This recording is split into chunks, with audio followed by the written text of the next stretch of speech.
Aprilia Mustika-Ningrum dengan NIM 2350 80 411 30 14 dari Sosial Ekonomi Perikanan kelas B LPIK Pusdikal Kediri. Video kali ini dibuat untuk memenuhi salah satu tugas mata kuliah kemiskinan dan modal sosial yang diampu oleh Bapak Rahmat Wahyu Ilahi. Dan dalam video kali ini kita akan membahas mengenai permasalahan kemiskinan dalam konteks perikanan, kemudian kebijakan yang ada dan bagaimana sikap saya apabila sebagai seorang pemimpin. Nah, memasuki pembahasan, yaitu yang pertama ada permasalahan kemiskinan dalam konteks perikanan. Masalah utama yang dialami nelayan kecil adalah rendahnya pendapatan yang sangat bergantung pada hasil tangkapan ikan yang sifatnya fluktuatif. Nah, pendapatan yang tidak menentu ini membuat keluarga nelayan sangat rentan terhadap kemiskinan.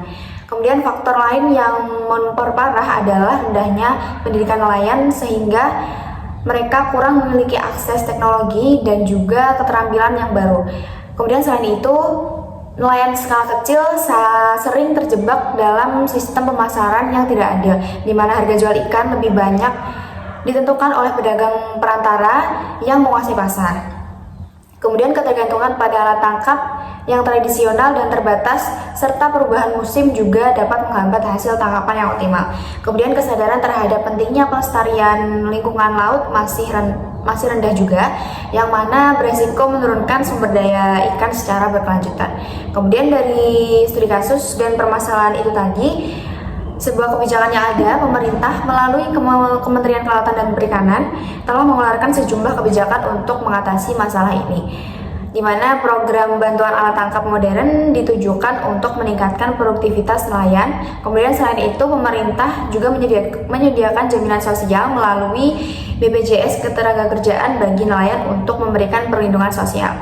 Kemudian, kegiatan pelatihan kewirausahaan juga diadakan oleh pemerintah agar nelayan dapat mengembangkan usaha alternatif di luar penangkapan ikan tersebut. Kemudian, meski begitu juga, dalam pelaksanaannya terdapat kendala seperti keterbatasan anggaran dari pemerintah yang mana membuat bantuan tidak merata, kemudian serta kurangnya sinergi antar instansi sehingga kebijakan belum sepenuhnya efektif menyentuh kebutuhan nelayan kecil secara merata. Kemudian apabila saya menjadi seorang pemimpin,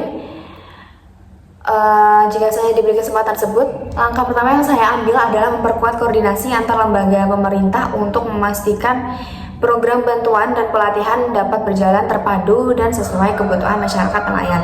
Kemudian selanjutnya, saya akan mendorong pembentukan dan penguatan kelompok nelayan agar mereka dapat saling mendukung secara ekonomi maupun sosial, sehingga nantinya modal sosial mereka menjadi sumber kekuatan baru bagi mereka sendiri. Kemudian saya juga akan fokus pada peningkatan keterampilan dan juga diversifikasi sumber penghasilan nelayan.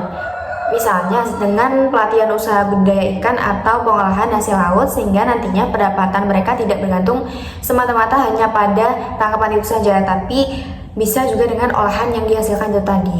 Kemudian selain itu, saya akan menggalakkan program edukasi dan juga kesadaran lingkungan untuk menjaga pelestarian sumber daya laut agar dapat dipakai untuk generasi selanjutnya, untuk generasi mendatang.